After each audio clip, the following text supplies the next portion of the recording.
Dear Father, it's so tempting to believe it's all up to me. Thank you for the Sabbath, your invitation to cease from my work and to trust your provision. Amen. പ്രിയ പിതാവേ, ഇതെല്ലാം എൻ്റെ ഇഷ്ടമാണെന്ന് വിശ്വസിക്കാൻ വളരെ പ്രലോഭനമുണ്ട്. ശബത്തിന് നന്ദി.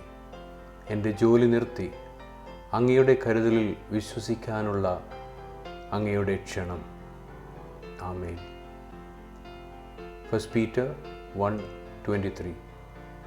For you have been born again, not of perishable seed, but of imperishable, through the living and enduring word of God. 1 പത്രോസ് 1:23. കെടുന്ന ബീജത്താലല്ല, കെടാത്തതിനാൽ ജീവനുള്ളതും നിലനിൽക്കുന്നതുമായ ദൈവവചനത്താൽ തന്നെ നിങ്ങൾ വീണ്ടും ജനിച്ചിരിക്കുന്നു.